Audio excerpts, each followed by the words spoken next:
ওং সর্বমঙ্গলমঙ্গলে শিবে সর্বার্থ সাধিকে শরণ্যে ত্র্যম্বকে গৌরী নারায়ণী নমস্তুতে। সৃষ্টিস্থিতি বিনাশানং শক্তিভূতে সনাতনী গুণাশ্রয় গুণময়ে নারায়ণী নমস্তুতে। জয় বড় মায়ের জয়, জয় মহাদেবী মহামায়ের জয়। প্রত্যেকের জীবন সুন্দর আনন্দময় হোক, প্রত্যেকের সংসার জীবন, বৈবাহিক জীবন, কর্মজীবন প্রতিটি সুখের স্বাচ্ছন্দ্যের হোক। শ্রী শ্রী পদ্মাবতী মা এবং বড় মায়ের কাছে এই প্রার্থনা করি। আজ একটি নতুন গুরুত্বপূর্ণ ভিডিও আপনাদের সামনে আমি নিয়ে উপস্থিত হয়েছি। যে ভিডিওটিতে দেখা যাচ্ছে যে বর্তমান সময়ে এবং পরবর্তী সময়ে বেশ শুভ গ্রহ বসে আছে। তো যতক্ষণ শুভ গ্রহ বসে থাকবে ততক্ষণ আমি ভাই কাজ চালিয়ে যাব।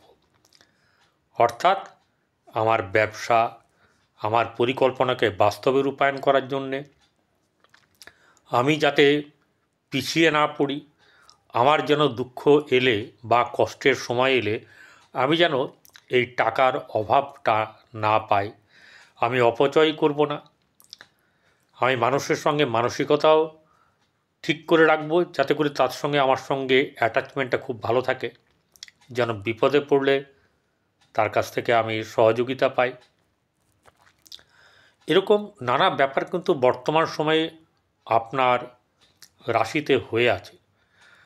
আপনার এই সময়তে একটা বলে না ডগমগে হওয়ার, আপনার ঘরে যদি 4-5 জন বা 3-4 জন লোক থাকে, তারা যদি আপনার ফেভারের লোক হয়, আপনি যদি তাদের কাছে আপনার পরিকল্পনা বা এরকম ধরনের কোনো কিছু তুলে ধরেন এবং তারা যখন পাশে থাকার আশ্বাস দেবে, ঠিক আছে, যতটা সময় থাকবে সে আপনাকে কোঅপারেট করবে, তাহলে আপনি কি ছেড়ে দেবেন এই সুযোগটা? বলুন দেখিনি। কারণ অনেক সময় তো ভুগেছেন। আমি বলছি বর্তমান সময়ে গোচরের কথা, আপনার জন্মকুণ্ডলী নয়, ঠিক আছে? আপনার জন্মকুণ্ডলীতে যদি দেখা যায় যে এরকম ধরনের প্রোগ্রেসটা হচ্ছে না, আপনি দায়ী নন, আমি তো দায়ী নই, আপনিও দায়ী নন। কারণ আপনার জন্মকুণ্ডলীতে এরকম হয়ে আছে আপনার প্রারব্ধ কর্মের কারণে। তাহলে কর্ম বর্তমান সময় থেকে ঠিক করতে হবে। আর আপনাকে কি করতে হবে? কোনো জ্যোতিষীর কাছে গিয়ে, আপনার নিজের পছন্দের জ্যোতিষী, ঠিক আছে, তার কাছে গিয়ে আপনি আপনার জন্মকুণ্ডলীটা বিচার করিয়ে নেবেন যে তাহলে কি করলে ভালো হবে না হবে, এই ব্যাপারগুলোকে আপনাকে করতে হবে, তাই না? আর কি করবেন? আমার কাছে জানতে গেলে আমার এখানে সাবস্ক্রাইব করবেন, পাশে থাকে বেল আইকনে ক্লিক করে অল বটমে প্রেস করবেন।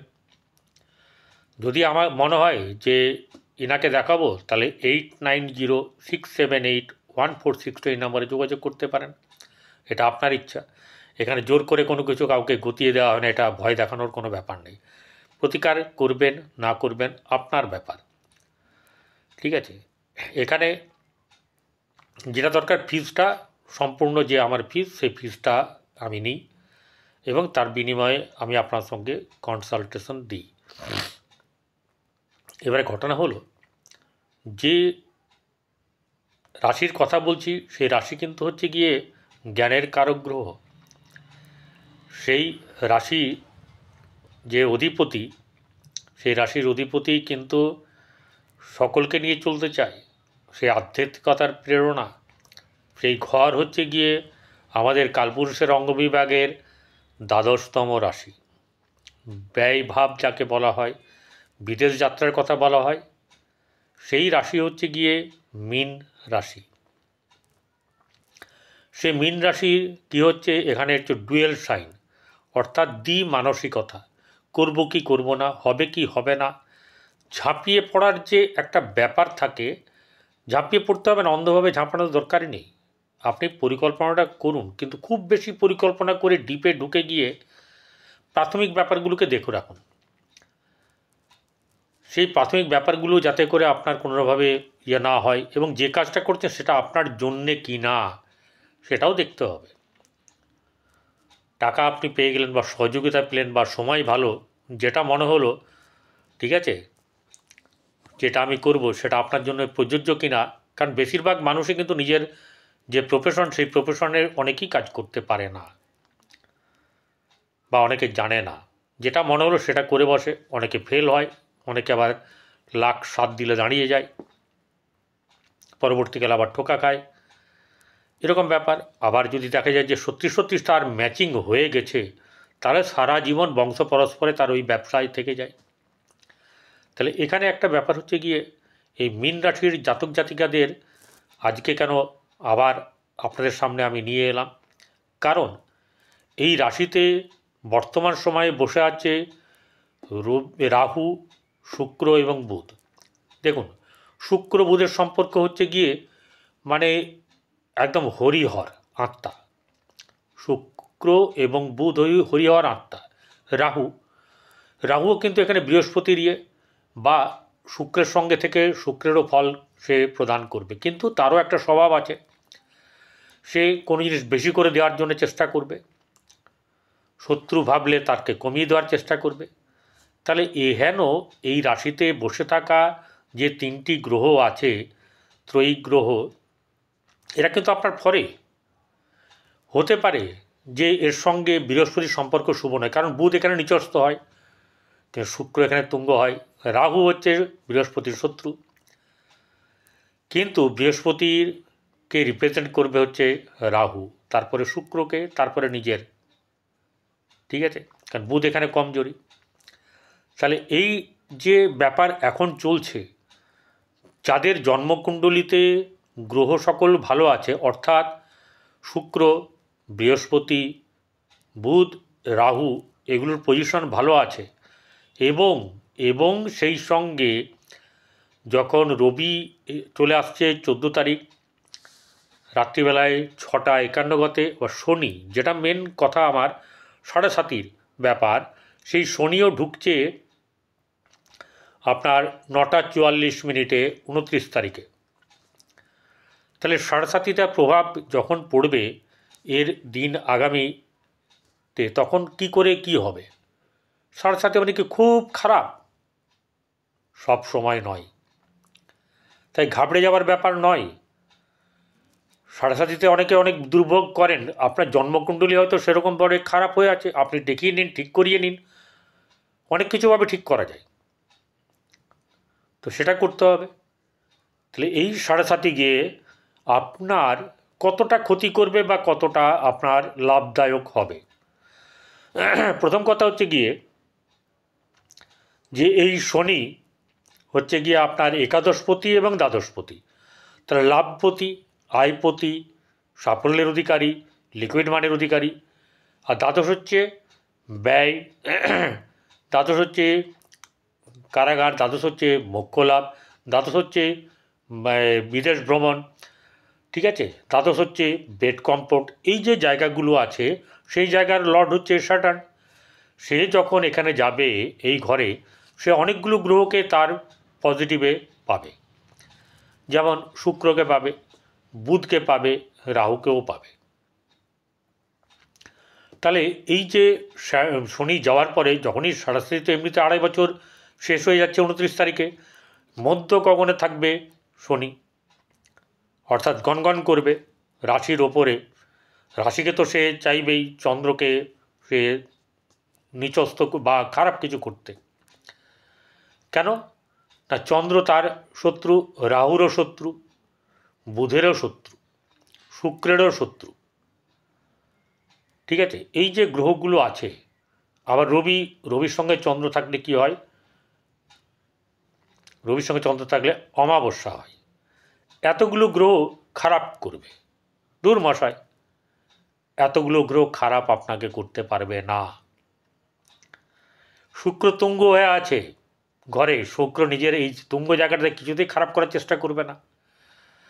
তার বুধ নিচস্থ হয়ে আছে, সে নিচস্থ হয়েও যেহেতু তার মানে শুক্র হচ্ছে গিয়ে তুঙ্গ, তো কি হচ্ছে যে শুক্র যদি তুঙ্গ থাকে, বন্ধু যদি তুঙ্গ থাকে, নিচ ভঙ্গ রাজযোগের ফল দেয়। তাহলে বুধ এখানে ভালো ফল দিতে বাধ্য, বুধ যেমন ভালো ফল দেবে রাহুও দিতে বাধ্য। বোঝা গেল? এই জায়গাগুলো আপনার জন্যে খুব সলিড জায়গা। এবার এই শুক্র হচ্ছে তৃতীয়ের অধিকারী এবং অষ্টমের অধিকারী। সে অষ্টমের তুঙ্গ হয়ে আছে, তাহলে অষ্টম ভাবকে তুঙ্গ হয়ে থাকলে অষ্টমের খারাপ, তৃতীয়ের ভালো। তৃতীয় হচ্ছে ভাই বোন ইত্যাদি, যেখানে বৃহস্পতির সঙ্গে তার ক্ষেত্র বিনিময় হচ্ছে, অর্থাৎ বৃহস্পতি তার ঘরে বসে, শুক্রের ঘরে বৃহস্পতি। আবার দেখুন, এই বৃহস্পতি যে এই ঘরের মালিক, মীন রাশির যে অধিপতি, সে আপনার সপ্তম ভাবকে দেখছে। সপ্তম ভাবে শনিও দেখবে, রাহুও দেখবে, বুধও দেখবে, শুক্রও দেখবে, রবিও দেখবে, কেতু বসে আছে। তাহলে এই ঘরটাতে মঙ্গল আছে, মঙ্গল দেখছে এবং বৃহস্পতিও দেখছে। তাহলে এতগুলো গ্রহ যে দেখছে, সেভেন্থ হাউস কিন্তু একদম মানে কড়া নজরে। অর্থাৎ এই ঘরটার কোনো মতে খারাপ হতে দেওয়া যাবে না। বোঝা গেল? রবিরও, কারণ ঘরটা হচ্ছে বুধ, তার সপ্তম জায়গা। রবির সঙ্গে বুধের সঙ্গে সম্পর্ক ভালো, শুক্রের সঙ্গে বুধের সম্পর্ক ভালো, শনির সঙ্গে বুধের সম্পর্ক ভালো, আর রাহুর সঙ্গে বুধের সম্পর্ক ভালো। তাহলে এই ভালোটা অনেকটাই ভালো হয়ে যাবে, ভালোতে পরিণত হবে। তাহলে কী হবে? আপনাকে এই সময়তে ব্যবসার জাতীয় জিনিস আপনার পক্ষে খুব ভালো হবে। যে কোনো ব্যবসার ক্ষেত্রে আপনার কিন্তু বেশ শুভভাব প্রদান করবে আপনার লাইফে। হ্যাঁ, জেনে নেবেন আপনার জন্মকুণ্ডলিতে কী ধরনের ব্যবসার কথা বলছে, সেই ব্যবসার জায়গাটা কিন্তু দেখে নিয়ে তারপরে আপনাকে এই কাজটা করতে হবে।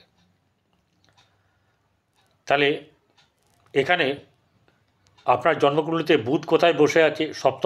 সপ্তমের অধিপতি বুধ, সে কোথায় বসে?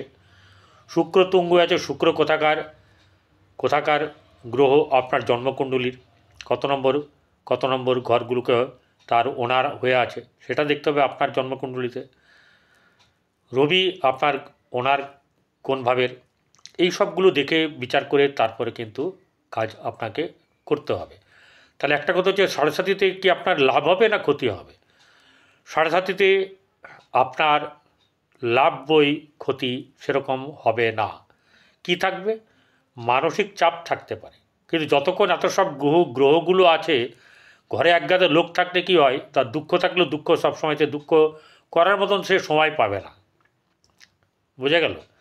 দুঃখ করার মতন সে সময় পাবে না। তাহলে সরস্বতীর যে ব্যাপারটা, প্রকোপটা, যতক্ষণ শুক্র এখানে আছে ততক্ষণ তার কোনো রকম ব্যাপার এখানে পাওয়া যাবে না, খারাপের ব্যাপার পাওয়া যাবে না।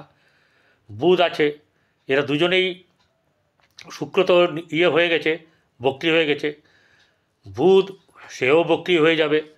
এবং রবি, এই শুক্র এবং বুধ তারা কি করবে? 19শে মার্চ অস্ত চলে যাবে। এই যে শনি ঢুকলেই কি সঙ্গে সঙ্গে আপনাকে খারাপ ফল দিতে শুরু করবে? তাই হয় নাকি? শনি দেরিতে ফল দেয়।